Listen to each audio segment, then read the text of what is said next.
আসসালামু আলাইকুম, শুভ সকাল। সবাইকে আন্তরিক প্রীতি এবং শুভেচ্ছা। অবস্থান আল্লাহর দান আকরাম ভাইয়ের দোকান, মিরপুর 11 মিল্লাত ক্যাম্প। 21 জুলাই মঙ্গলবার 2026।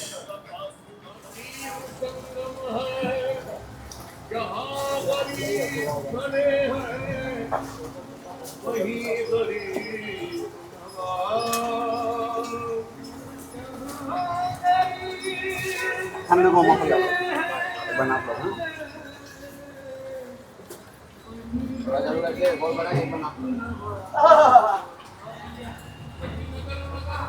বাহ, চুটের ওজনটা আমরা একটু সকাল সকাল দেখে নিতে পারবো কতটুকু ওজন হচ্ছে। 3 কেজি 800 গ্রাম।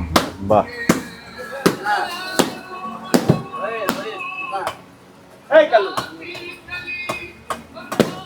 সকাল সকাল এক একজন এক এক কাজে ব্যস্ত। তানবীর চাচা সাধারণত বট শুরুতেই, পরবর্তীতে মাথা। আজকের ভাইও বট।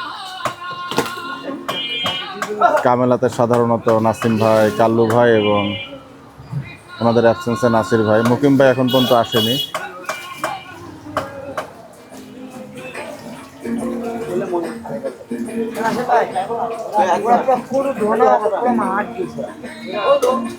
पानी गरम लगे रखो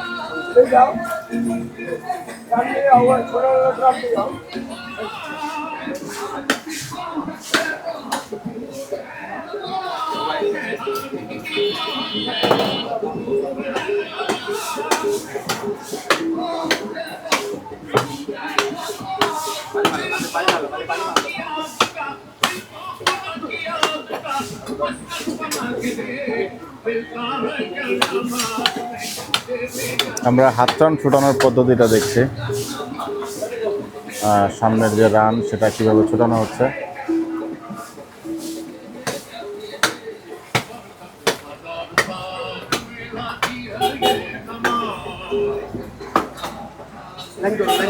বাহ,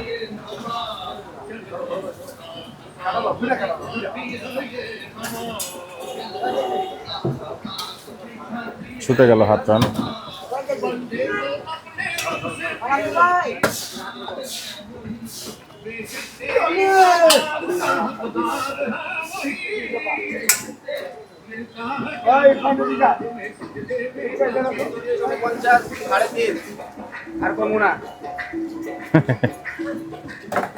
যাই হোক, মাপঝোঁকের কাজ হয়ে গেছে। একেবারে কাটায় কাটায় প্রায় 200 কেজির কাছাকাছি গরুটা। 5 মণ। 48, 49, 3.5 কেজি।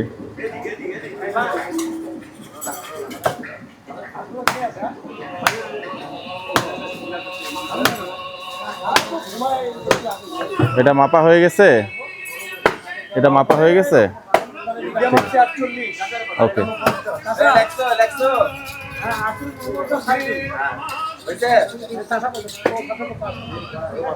একদম সকাল সকালে কিন্তু মোটামুটি কাস্টমার ভিড় করে ফেলেছেন এবং সিটে বসে গিয়েছেন আমাদের নাসিম ভাই। 0 থেকে শুরু হবে। এখানে মুকিম ভাইয়ের জায়গায় পিস কাটার দায়িত্ব পালন করছে আজকে নাসির ভাই। ওপেনিং পিস সিনা চলে আসছে এবং আজকে শুরু হবে নাসিম ভাইয়ের হাতের কাটিং দিয়ে।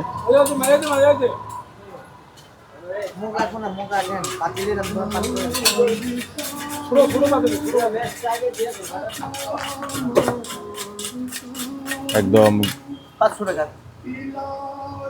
Flickering meet.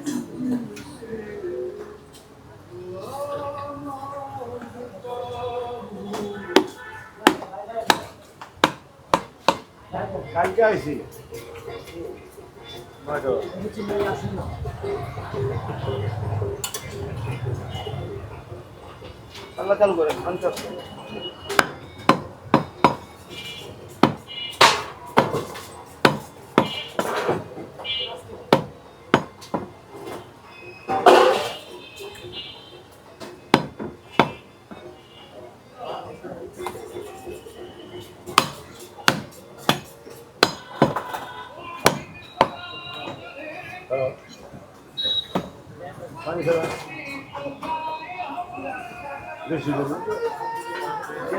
ভালো জিনিস খেলে দাম বেশি হচ্ছে ভাই। 500 ভাই কোথা থেকে আসছেন? আমি আছি লালবাগ থেকে টেম্পু স্টার। Tempo stand. আচ্ছা, মাংস বলছেন যে ভালো জিনিসের দাম বেশি ভালো হবে, জিনিস দাম বেশি, জিনিস ভালো দাম হচ্ছে বেশি, তাই না? জিনিস ভালো। আচ্ছা, অনেকদিন থেকে নিচ্ছেন এখান থেকে? আমি বলছি 11 বছর ধরে মানে 11 বছর ধরে? ষাটি ছুটি যা লাগে আমি জল তাই? আচ্ছা, ঠিক আছে ভাই, ধন্যবাদ।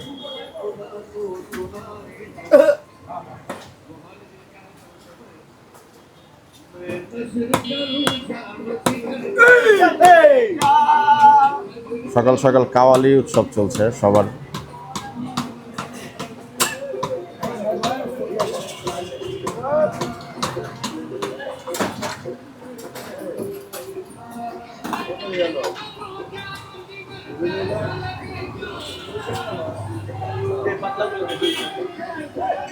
এখন পর্যন্ত আরো একটি গরু আছে। অনেকেই বলেছিলেন যে এই জায়গাটাতে একটা পর্দার ব্যবস্থা করার জন্য, আমরা অনেকবার বলেছি বিষয়টা নিয়ে। এখন ওনারা এই যে ড্রাম পদ্ধতি ব্যবহার করছেন, বাট তারপরেও জিনিসটা ঠিক না। লম্বালম্বি বরাবর, এই বরাবর একটা পর্দা দিলে মনে হয় ভালো হয়। আকরাম ভাইকে আগেও আমরা বলেছি এবং আরও বলবো, এই থেকে সোজাসুজি পর্দাটা দিলে গরুটা চোখের জায়গাটা থেকে দূরে থাকতে পারে। এবং আশা করি আকরাম ভাইয়ের বা যারা ক্রেতা ওনাদেরও কোনো সমস্যা হবে না।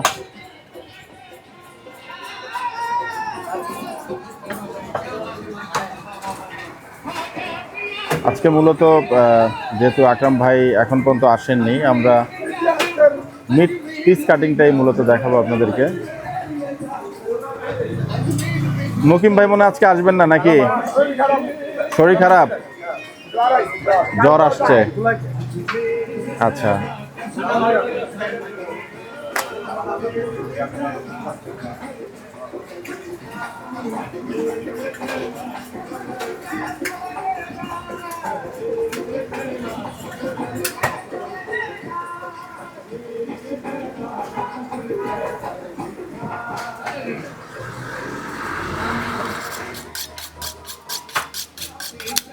খান সাহেব আছে, গরুর টার্গেট কেমন?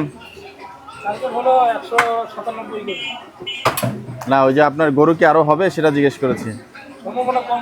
সম্ভাবনা কম। আকরাম ভাই মনে মানে বেচা কিনার উপরে কথা বলবে ভাই।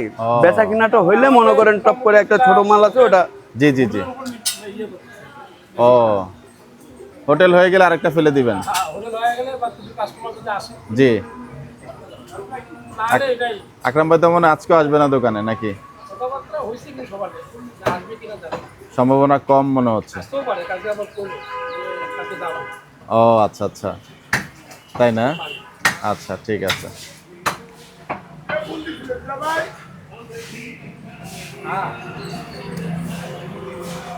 এটা কি গর্দানের সেটের মাংসটা ভাই? হ্যাঁ ভাইয়া। বাহ, একটু আঠালো আঠালো হয় মাংসটা এবং খেতে সুস্বাদু, মজা। হ্যাঁ, এটা কি কিমার জন্য ভালো হয় ভাই? হ্যাঁ হ্যাঁ, এগুলো সব কিমার জন্য। কিমার জন্য, আচ্ছা।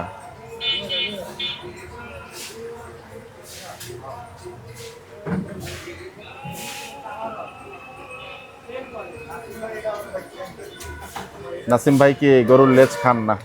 আমি সবই খাই আল্লাহর রহমতে। আচ্ছা, মানে যেটা বাদ আছে ওটা খাই না। লেজে আবার বলে যেটা যে আছে- আলাদা পুষ্টিগুণ আছে অনেকে হ্যাঁ, বলে, হ্যাঁ। এটা কি ঠিক? ঠিক। আচ্ছা, আপনার অনেকগুলা লোকের দেখবেন যে পাও মনে করেন ওষুধপত্র সবই খায় কিন্তু পাটা টাটানি ধরে, রাত্রে ঘুমাইতে পারে না। ওটা আপনি নলি খান বা লেঞ্জা খান, এগুলোর ভিতরে একটা আটা জাতীয় একটা মনে করেন ই থাকে, ক্যালসিয়াম থাকে। হুম, ওটা খাইলে মনে করেন শরীরের একটু উপকার হয়। আচ্ছা। আর অনেকগুলো লোক খাইতে পারে না একটা লেগা, যেটা হাই প্রেশার এরা পারে না। আর যেটা মনে করেন নর্মালি সে ঠিকই পারে।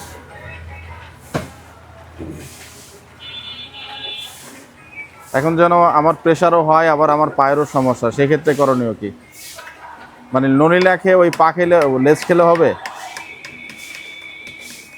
আচ্ছা, পাও খাবেন, তারপরে লেঞ্জা হইলো, এগুলো একসাথে মিক্স করে খাইলে হুম। হালকা ঝোল করে এটা মনে করেন খাইরা দিবে, আল্লাহর রহমতে একটু আরাম পাবেন। তাহলে লেস খাওয়া শুরু করতে হবে। অনেক লোকগুলো এগুলো খাইতে চায় না, কিন্তু এগুলো উপকারের জিনিস। দেখুন গরু আবার কারোর প্রেশার থাকে না, ডাক্তার বলে যে আপনি গরুর মাংস খান, বলে না। জি। আর অনেকে মনে করেন হাই প্রেশার, তারা কয় যে আপনি গরুর মাংস খান না। খায়েন না। দিক মানে দুইটা সাইডে দেওয়া উপকার আছে। জি। একটা মনে করেন হাইও আছে, একটা লোও আছে, তাহলে আপনি কোনটার ভিতরে যাবেন? দুইটাই কিন্তু দরকার। দরকার। সঠিক।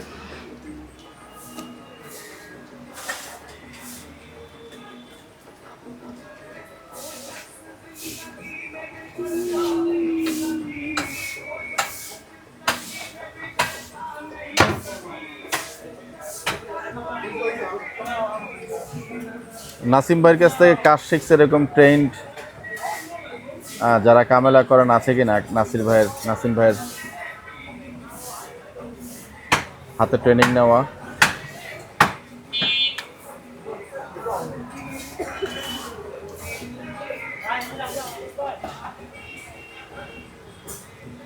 নাসিম ভাই ভাইয়া কাউকে ট্রেন করছেন নাকি আপনার লাইনে? মানে আছে নাকি কোনো আপনার কাছ থেকে কাজটা শিখে বিভিন্ন জায়গায় আছে এখন? না না না,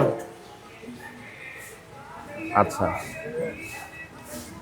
তা আপনার তো বাংলাদেশ এবং ভারতে অনেক শুভাকাঙ্ক্ষী আছেন, আপনার কামলা পছন্দ কারণটা কি করেন। ভাই আমি আপনাকে বলি, হুম।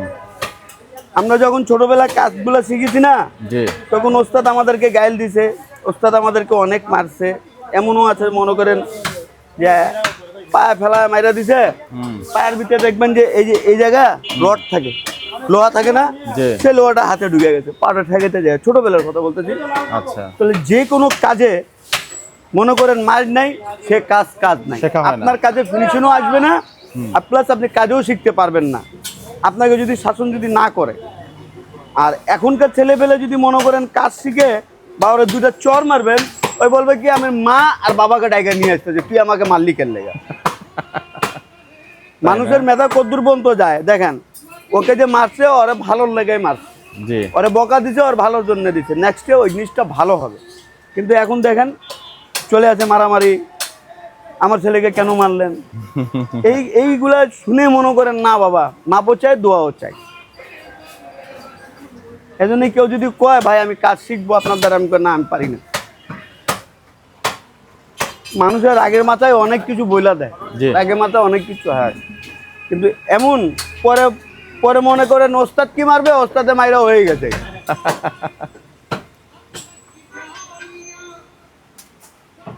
যাই হোক। আর আমাদের মনেতে একটা আগ্রহ ছিল যে মারুক সমস্যা নেই, কিন্তু আমরা কাজ শিখবো। তা আল্লাহর রহমত, আল্লাহ তেই আমাদেরকে এই সফলটা দিছে।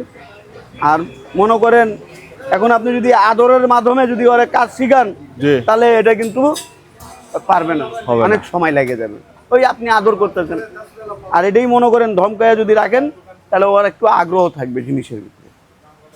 ইনি কি আপনার দোকান নতুন সদস্য নাকি? কালকে দেখলাম। ইনি জি। হ্যাঁ, কি নাম ভাই? মোহাম্মদ রহিম।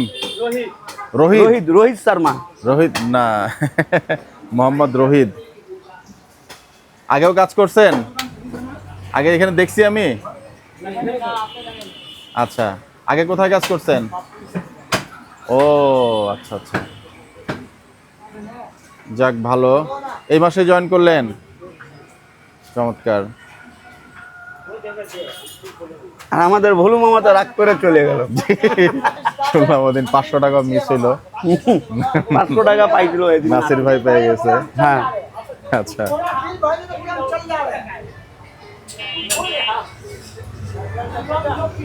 মিলন ভাইকে দেখা গেছিল কয়দিন? উনি কি আসেন ইরেগুলার নাকি ও না, কই আসতেছে, মাঝে মধ্যে? হয়তো আর পায়ের সমস্যা, তো ও। পায়ের কারণে ওই আসতে পারতেছে না।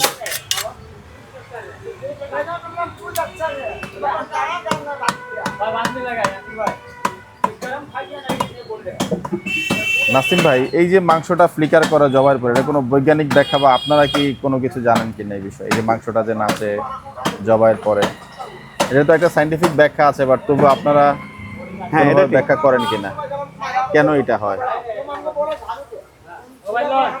রোহিত এক গ্লাস পানি দে তো, পানি নিয়ে দাঁড়ান। করতেছি, দেখি পারি নাকি। এক্সাম বুকে বসে গেছে নাসিম ভাই। ইনশাআল্লাহ আশা করি, যেহেতু ওনারা এই ট্রেডে কাজ করেন, একটা ব্যাখ্যা তো নিশ্চয়ই আছে। জিজ্ঞেস করলেন, আপনাকে উত্তরটা দেই। জি দেখি ভাই। পারি কি পারি না, আল্লাহ মালিক। তারপরেও চেষ্টা করব আপনাকে এই উত্তরটা দেওয়ার। বেস্ট অফ লাক ভাই।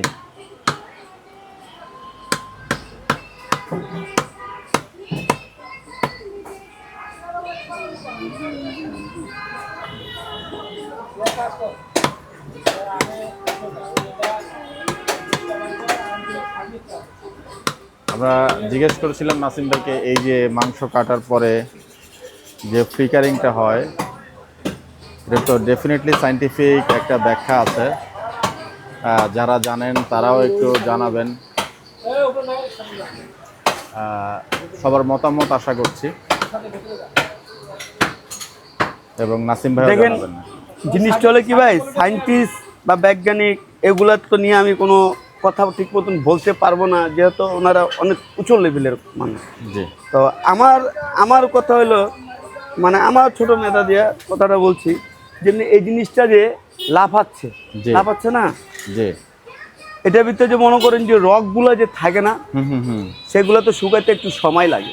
ওকে, রক্তনালীর কথা বলছেন? হ্যাঁ, রগ আচ্ছা। রগ জি হাতের যে রগগুলো যে আছে, জি। এগুলা মনে করেন একটু সময় লাগে শুকাতে। তাহলে জিনিসটা কি হয়, ঠান্ডা হয়ে যায়। হুম। ঠান্ডা হলে কিন্তু জিনিসটা আর নড়বে না। ওকে। আপনি একটু মাথাটা খাটায় দেখেন, এগুলো রগ কিন্তু টান পড়ে। আচ্ছা। টান পড়লে মাংসগুলো সব লাফায়, তাজা থাকে। ওকে। রক্ত তো পুরোপুরি যায় না। ও, এটা মনে করেন ছাইরা দিলে বা প্রায় আধা ঘন্টার মতন বা 1 ঘন্টার মতন দেখবেন যে এগুলো সব ঠান্ডা হয়ে গেছে, আচ্ছা। রগগুলো হয়ে গেছে। তরতাজা না, এখন মনে করেন আল্লাহ না করুক হাতে একটু যদি লাগেও, তাহলে যদি মনে করেন এই জিনিসটা টুপ করে এদিক চলে যাবে। ও, আবার এটা টান দিবে কেমনে, এটা আমি অপারেশনটা দেখছি। মনে করেন 2টা কেচি এভাবে আটকায় এই জিনিসটা ফাঁক করে আরেকটা কেচি দিয়ে ওটা টাইনা ধরা দেয়। কিছুটা সংকোচন হয় আর কি। হ্যাঁ, খেপে যায়। হ্যাঁ, কারণটা কি, এখন কিন্তু এটা জীবিত আছে, হুম। চলাচলের উপরে আছে। একটা মানুষ দেখেন যদি অ্যাক্সিডেন্ট হয়, মাংস কিন্তু লাফায় না, জি। এই তরতাজার লেগা রগগুলা টান পড়ে এই কারণে। আচ্ছা, সেম জিনিস আছে, সেম জিনিস। এখন যদি এই জিনিসটা ঠান্ডা হয়ে যাবে আর কোনো ই নেই, কিন্তু জিনিসটা তাজা। ভাই, এমন তো কোনো কিছু নাই যে এগুলা রক্ত নালীর থেকে রক্ত বেরোচ্ছেন না? না, এটা হচ্ছে রগের কথা বলছেন? হ্যাঁ, রগের কথা বলছি। রগে তো ইউজুয়ালি ব্লাড মনে হয় থাকে না। না, ব্লাড থাকে না, ব্লাড তো সবই বাইরে হয়ে যায়। আচ্ছা। ব্লাড যদি থাকে তাহলে মনে করেন মাংসের কালারটা পুরো চেঞ্জ হয়ে যাবে। ও, একটা মুরগি বা একটা ছাগল যদি জবাই করেন, ওর ব্লাড তো সবই বাইরে হয়ে যেতে। ব্লাড থাকলো কোথায়, ব্লাড তো বাইর করার জায়গাটা আছে, ওই জায়গায় চাকু মারলে সব ব্লাডটা বাইরে হয়ে যেত। নরমালি কোনো একটা পশুর শরীরে কি ব্লাড আটকে রাখার কোনো মানে সিস্টেম আছে কি? না, নাকি ওই রক্তনালী কেটে দিলে সব ব্লাডই বের হয়ে যায়? সব ব্লাড জায়গা, সব ব্লাডই বের হয়ে যায়। আচ্ছা, যাই হোক, অনেক ধন্যবাদ নাসিম ভাই। আমরা নাসিম ভাইয়ের কিছুটা তথ্য জানতে পারলাম, এবং আকরাম ভাইয়ের দোকানের আজকের যে গরু, সেই গরুর প্রসেসিংটা আমরা কিছুটা দেখালাম। ইচ্ছে ছিল গ্রাউন্ডিং থেকে দেখানোর জন্য, বাট ম্যাটার অফ 10 মিনিটস এটা দেখাতে পারলাম না, আন্তরিকভাবে দুঃখিত। হয়তো আগামীতে আবার আপনাদের অনেকে রিকোয়েস্ট করেছেন গ্রাউন্ডিং দেখানোর জন্য, আমরা চেষ্টা করব। যাই হোক, কাটাকাটির প্রক্রিয়া কিন্তু চলতেই থাকবে। সকাল সকাল, এখন সময় প্রায় 7:45। কোরবানির পরে কিন্তু মোটামুটি বেচা বিক্রি কিছুটা স্লো হয়ে গিয়েছে সব জায়গাতেই, এবং তবুও গড়ে এখন 1টা থেকে 2টা গরু আকরাম ভাইয়ের যাচ্ছে শুক্রবার বাদে। তো দর্শক, আমরা চেষ্টা করব আগামীতে আবারও অন্যান্য যে মাংসের দোকানগুলো আছে সেই দোকানগুলোর প্রতিবেদন আপনাদেরকে দেখানোর জন্য, দোকানের আপডেট জানানোর জন্য। তো আপনাদের সবার সুস্বাস্থ্য কামনা করছি। সবাই ভালো থাকবেন, সুস্থ থাকবেন। বিদায় নিচ্ছি। আসসালামু আলাইকুম ওয়া রাহমাতুল্লাহি ওয়া বারাকাতুহু।